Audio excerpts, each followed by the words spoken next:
This is where we do the I'm Just Saying segment. This is where we get a little raw, a little more in-depth on the topic. We go in a little bit. We say what's on our mind. We don't hold back any punches.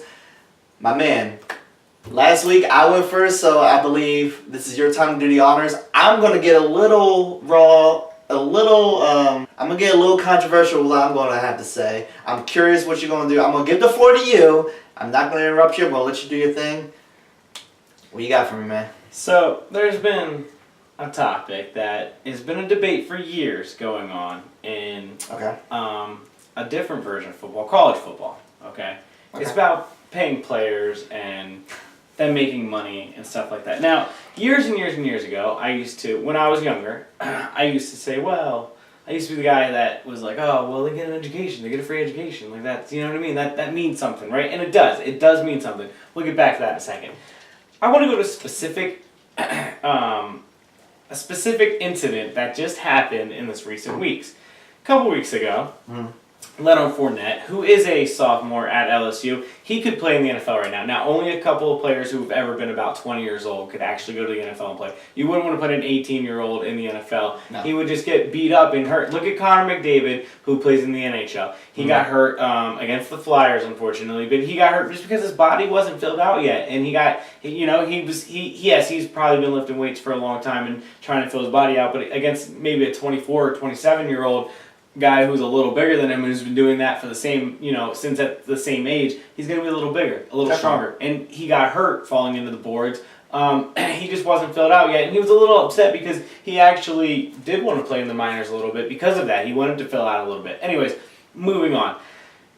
Leonard Fournette is a freak, okay? And he's a really good, he could probably go play in the NFL right now. LSU was undefeated, playing really well. He was having monster games. His best game this year, they sold his jersey with his last name on the back and his number, the jersey he wore in the game, for $100,000. $100K. All profit. None to charity. It all went to the school. Damn. $100K. Damn. His father. Go on. This weekend, I went to Pittsburgh for the Notre Dame game. I'm a huge Notre Dame fan. We get the free paper at the hotel. I'm reading the USA Today article. It's about his father has a website for the rest of his family that people buy t-shirts with Fournette's last name and his nickname. What's his nickname? I forget exactly what it says. It doesn't matter, my bad. And his nickname across the front. So they start, I'm reading the article and it starts talking about how the NCAA might find this to be infractions. And I just don't understand how one end goes to the other. So anyways, I wake up on Tuesday, right? Okay. Fournette, who was having a great season, undefeated LSU, on Saturday, didn't have a good game. Now, I fell asleep in the third quarter, but when I fell asleep of that game, it was 27-10. Alabama was winning. Alabama won the game by a lot. But Fournette had 9 rushes for 9 yards. Okay, so he had the worst game of probably his season, maybe even of his career at LSU, again, and probably the biggest game of his career. Okay, well, LSU decided on Tuesday of that week that now they start to care about his father selling these t-shirts. So now they are investigating him, and they are investigating his family, and they are investigating if any money is going to him. Now, Dwight, let's just fast forward 10 years, 15, 20 years from now. You have a kid. You have a kid in college. You have been signing your last name your entire life. Now the NCAA is telling you because your kid has played on their team that they have more of a right to your last name than you. And that's a problem. I got a problem with that. So he's getting investigated. On top of that, to move on, just another example of how I think things can change. You look at the Missouri situation, and people can feel however they want about what happened. When things started to change was when the football team got together and said, we do not want this kid to starve. We do not want this kid to starve to death. We do not want this kid on our campus to die. They got together and they decided that the only way to hurt them is with the money, and we are not going to play football until they, until they do something, whatever this kid wanted the president fired, and he was eventually fired, and all that. But it was almost solely because of the football team. It brought more national media. It was on CNN and everything, but it took it on to ESPN, and more people right now are watching ESPN than CNN overall. So it's just it brought a whole new audience in. You have more forces, you have more things together, and then you had teachers stepping aside, and all that came together. But the football team got together. They hit them where the money was. They got something done. I think that's going to be how they get players to be paid. I don't have a system. You could go off of GPA. You can go off. I think listen, this is not me to figure out. I said that before. I would love to sit down. I have a couple of ideas. I would love to sit down with the smarter people, listen to what they say, insert my ideas. But at the end of the day, there is ways to do it. There's money in the budgets. It's a power thing. It's a power thing that the NCAA, and it's almost like a slave thing. And it really, it's hard. I love college football. It is my favorite thing. I love it more than the NFL. We talk about the NFL every week. I love college football, and it's so sad that this is the best time of Notre Dame's probably tenure in my life. And I'm almost ready to just walk away because I'm so tired of watching these kids. And I know they're getting paid on the side. And I know there's so many crooked things going on. And I understand that it all comes around at the end. But it's disheartening on this end because there's ways to do it right. And there's ways to, it would be so fair. And it just, again, I mean, it's hard. But I cross a line when the father is doing something. Again, he's been signing his last name on checks his whole entire life. This man's probably, 42 to 50-something years old. His whole entire life he's been writing his last name, and now the NCAA, because his son's played on a team for 2 years, is trying to tell him that they have more of a right to his last name than them? No. No, I don't think so. But that's why I'm just saying, I hope that they can figure out a way to start paying players. I hope that Fournette does not get in any trouble. Could you imagine if so great. The night before the college football playoff, okay, because that's on December 31st, New Year's Eve is the college football playoff. Could you imagine on December 30th, say the 4 teams that are in it, say it's Clemson, Ohio State, Alabama, I don't know, Oregon State, okay? Say the best players from all 4 of those teams get together and say, we don't want to play. We're just not going to play. Because that's the biggest moneymaker, right? What would they do? Like, what happens? And things start really, maybe that's where things change. Or the night before, the NCAA tournament, 64 teams make the NCAA tournament. What if the night before they all just got together, the best players on all 64 teams? That's where the NCAA makes the most money in March because there's more games, more advertisements. As much as they make in college football, which is almost as much in a shorter amount of time, the March Madness is where they make most of their money almost. What if those players just got together and were just like, we're not going to play? What if at least 15 of those teams got together and said they were going to do that? The best 15 teams. What if all the number 1 seeds? What if the number 1 seeds just got together and said they're not going to play? I mean, I think about it. Kentucky, if they weren't in the last tournament, people wouldn't watch. So the players have power and they have ways to use it. But the only thing that the argument on the other end is that these players don't have anything to go home to. They come from bad environments. So what if the NCAA just turns around and says, well, we're just not going to, your scholarships are gone, go. What are you going to do now? What are you going to do? Go back home? I don't know if they can do that. That's a little far. It's going to be hard for the kids. They're going to want to do that. But I don't know if they can get away with that. Once you give it to them, I don't think that's something that they can just take away. Can they stop giving more?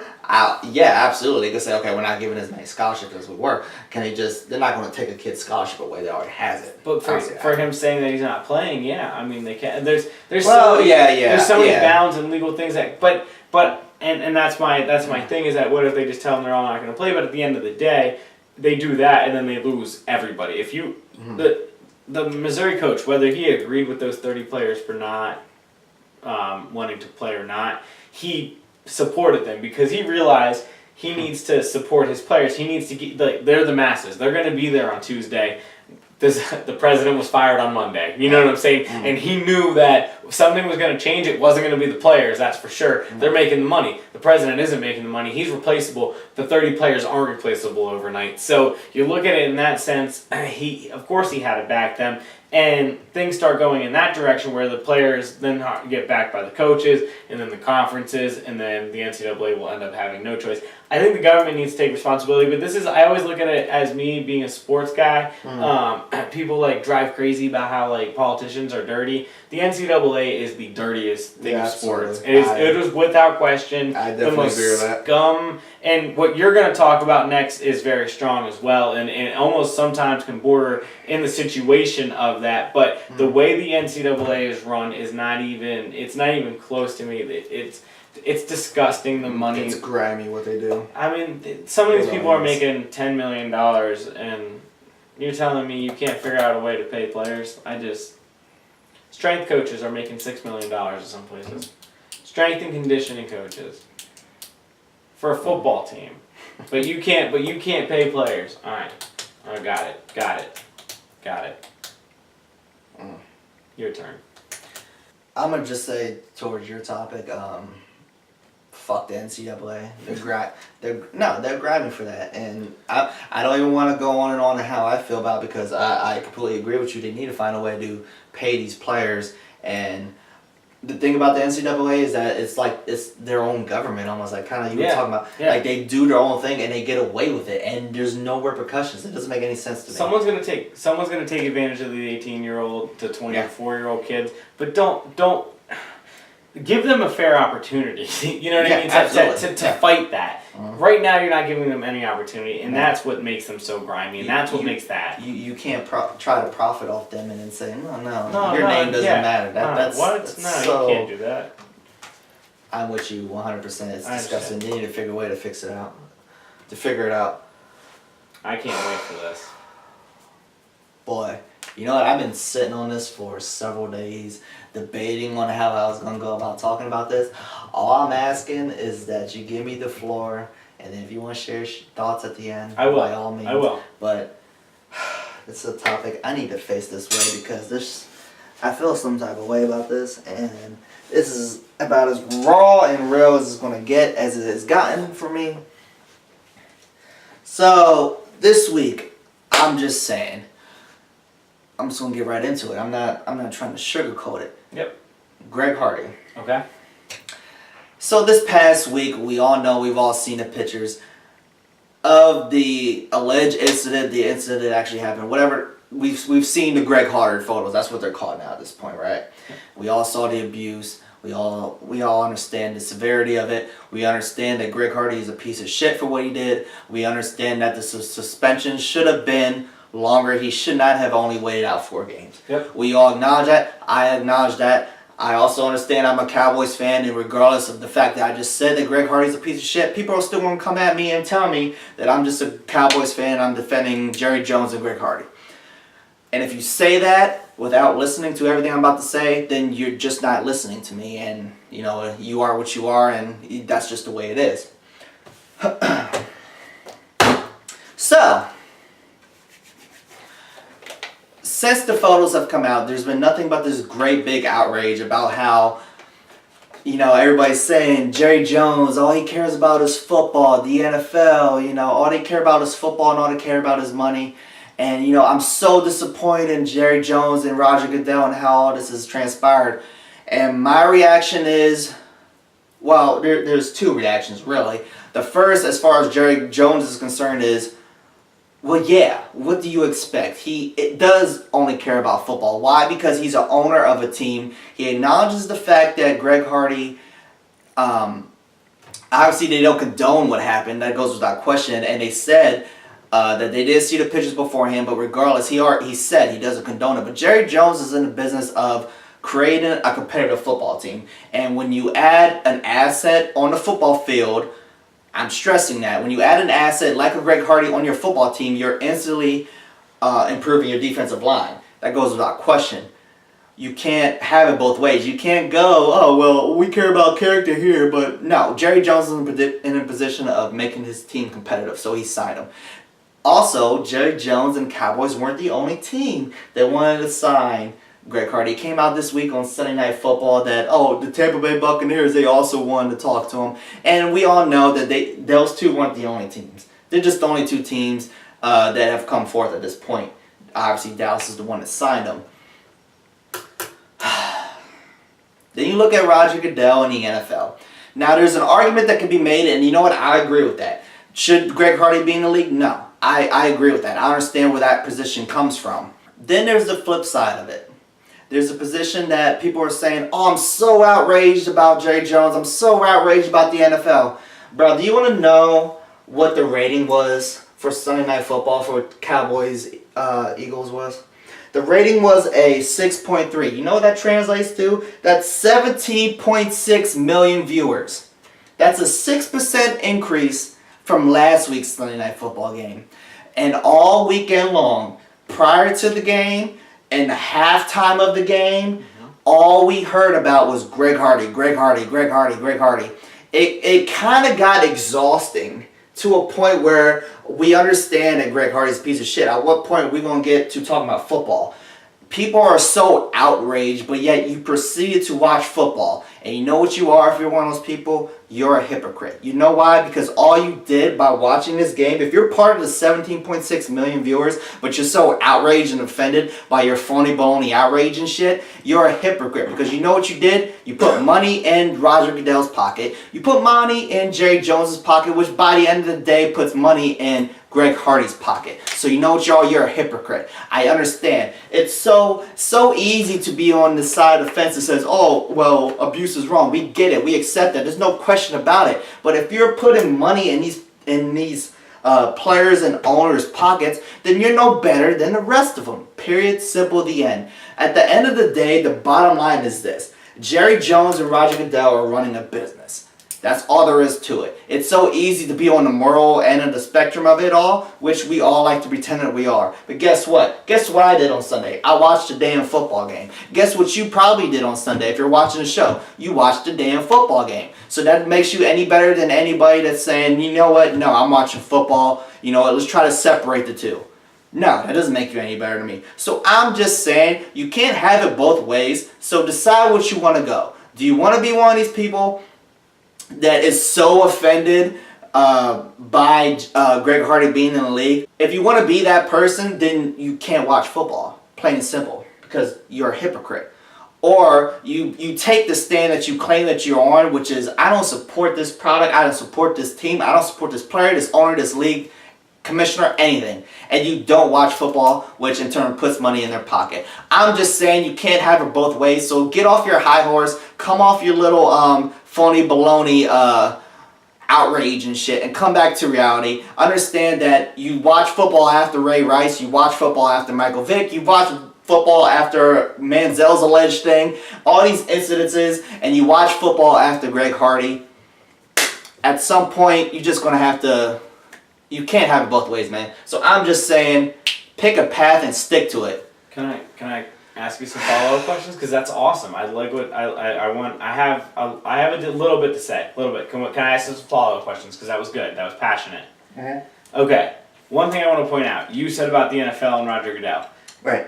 They tried to suspend it for 10 games. It was reduced to 4. Not Roger Goodell's fault. Right. He wanted to take a bigger stance on it. That's the way the player union is. And he missed the entire season last year. Coincidentally, speaking of him missing the entire season except one game, Carolina hasn't lost a regular season game since he was with them, and Dallas hasn't won a game since he was with them. That's interesting. You're absolutely right. Moving on. You said about the pics. Do you think Jerry Jones saw the pictures? I don't have any reason to believe that he did it. He says that he did. I'm just going to have to go by his word. Do I believe him? I mean, I guess. I mean, what is Roger? Did they say that they see him? Did they say that? Yes, Roger Goodell said he saw him. He said the same thing about the Ray Rice thing where he didn't see him, so, and that was still kind of up in the air. So I mean, I don't know. Yeah, I agree. I understand what you're saying. Here's where I kind of fall back on. If Roger Goodell did see him, that would lead me to believe Jerry Jones did see him. I'm not going to sit here. He would have been signed somewhere regardless, man. Were you mad at the time that he was signed? My immediate reaction, you could ask, shout out to the boy Joe Fizzick, because I was sitting at Aruga's when this signing took place. I was sitting at a local bar when the signing took place. I said, you know what? Damn, from a personal standpoint, that's freaking ridiculous, and I don't agree with it. From a football standpoint, which is where Jay Jones' mind is at, I said, that's fantastic. Hell yeah, for a football player, I want him to sign long term. From a personal perspective, no, he's a piece of shit and he should have been in the league. That's obvious. And that was my exact reaction then. That's my exact reaction now. I said it at the time. You can go back, and it's tough to go back this far on my Twitter, but if you really want to, you go back a long, long time ago when the Ray Rice situation happened, when the Alden Smith situation happened, and when the Greg Hardy situation happened, even when the Peterson situation happened. I said, if you're not outraged at the time when everyone says it happened, do not be outraged when the pictures come out. I didn't feel comfortable that Ray Rice only got 2 games, right? I didn't feel comfortable with that at all. But I didn't hear as much outrage about it, and I was like it happened. But it was out in the 24-hour news cycle, and I was like, so when the video came out, I was like, I didn't even see the video the day it came out, and then obviously you couldn't go anywhere without seeing it within 24 hours. But I didn't care to see the video because I already had it in my head. Like, he's a big dude. He hit a woman. Right. He did. It was his wife. She pressed charges. Apparently, he hit her. Like, I'm good. You know what I mean? And then the Alden Smith situation. If you weren't mad that he's playing for the Raiders right now. If you weren't outraged, I believe in second chances, and I believe that Mike Vick, when he came back, he repented. He did his time. I believe that Ray Rice is trying to repent and trying to do his time. I do not believe that Greg Hardy is, but it's because he's not showing it to me, and I can only do off of what I've seen. Alden Smith, again, I haven't really paid him closely attention, but I haven't really seen anything. It doesn't matter. I personally believe in second chances, but if you believe in no tolerance, the way that Chris Collinsworth and Al Michaels were talking about, if you believe in the no tolerance, which I like the way, like the NHL stance is no tolerance. They're boom, and the MLB has a big one coming up now because Jose Reyes, who plays for the Rockies, is now he got arrested the other night for domestic abuse. And it's the off season, so they have a little time to figure out what they want to do with him, and they have time to figure out what's going on. But at the same time, I want to see how they handle the situation, and if the NFL wants to change the rules, they can do that. The NFL can change the rules on the fly. They can do it tomorrow. I mean, the NFL can change the rules on the fly. They can do it tomorrow. They can do it during the offseason. If they want to have the no tolerance the way that Collinsworth and Al Michaels has, I have no problem. I have zero issue with that. Like I said, I personally believe in second chances because I think if Greg Hardy isn't going to go work in the NFL, he's going to go work somewhere else, and I think that's his right. Listen, do I think there's a problem that he paid this woman off? Yes. Again, do I think that Greg Hardy is probably scum? I do not know the man. I do not want to say that about him, but he hasn't shown me anything but it. So, of course, that's what I'm going to think, and that's what everybody else is going to think. That's what Al Michaels is going to think. But Al Michaels and Chris Collinsworth aren't out talking about Alden Smith and Ray Rice that way. Why? Because Ray Rice and Alden Smith are repenting for the same exact crime. Now, was it as crazy or as over the top? No. Is it any better? So what does it matter? Do you understand what I'm saying? There's a couple of things I want to touch base on, and I completely just forgot to. Like you said, I mean, if you need to see pictures instead of taking our word for it, I don't know what to say about you as a person and your character. I get it; she could be making it up or whatever. Come on, the other evidence was kind of stagnant. We all saw what it was. He paid her off, right? And you know what? And I thought I already pissed people off, but I'm just saying, at some point, you just gotta kind of just roll with it and take them to court. Then you can't be this you can't expect to be some type of hero or whatever, and take money and just be like, okay, I took the money, I got the shit beat out of me, but now I'm taking the money and I'm cool with it. No, fight. Why not? That's probably a horrible way of saying it, but defend yourself in a courtroom, in a justice system, and take them to court and do what you got to do. I don't know. I just think that's weird to me. Listen, I'm not saying whatsoever that he didn't do it, because I'm convinced that he did it. But all I'm saying is, at the end of the day, is that we're ignoring the fact that she took the money and just was hush hush about it all of a sudden.